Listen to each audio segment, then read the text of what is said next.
കേരള സർവകലാശാലയിലെ ജാതി അധിക്ഷേപ പരാതിയിൽ സംസ്കൃത വിഭാഗ മേധാവി CN വിജയകുമാരിക്കെതിരെ പോലീസ് കേസെടുത്തു. PhD വിദ്യാർത്ഥി വിപിന്റെ പരാതിയിലാണ് കേസ്. വിജയകുമാരിക്കെതിരെ ഗുരുതര പരാമർശങ്ങളാണ് FIR-ലുള്ളത്. സർവകലാശാലയ്ക്ക് നൽകിയ പരാതിയിലും വൈകാതെ നടപടി ഉണ്ടാകുമെന്ന് പ്രതീക്ഷിക്കുന്നതായി വിപിൻ മീഡിയ വണ്ണിനോട് പറഞ്ഞു.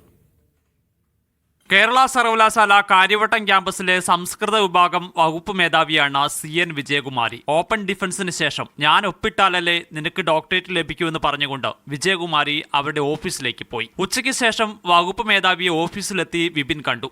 ഒപ്പിടണമെന്ന് കരഞ്ഞപേക്ഷിച്ചു. പേരിന് മുന്നിൽ ഡോക്ടർ എന്നെഴുതുന്നത് തന്റെ സ്വപ്നമാണെന്ന് വിപിൻ പറഞ്ഞു. നിനക്ക് എന്തിനാണ് വാൽ? നീ പുലയനല്ലേ?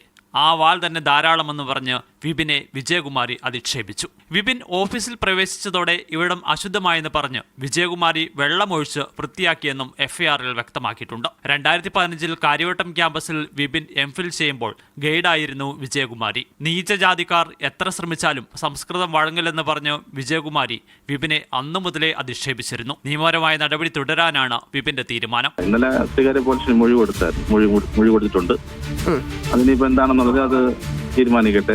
അതിന്റെ നിയമ നടപടിയായിട്ട് മുന്നോട്ട് പോകാനാണ് തീരുമാനം. വിപിൻ നൽകിയ പരാതിയിൽ കേരള സർവകലാശാലയും അന്വേഷണത്തിന് ഉത്തരവിട്ടിട്ടുണ്ട്. വകുപ്പ് മേധാവി കൂടിയായ വിജയകുമാരിക്കെതിരെ വലിയ വിമർശനമാണ് ഉയരുന്നത്. മീഡിയ 1 തിരുവനന്തപുരം.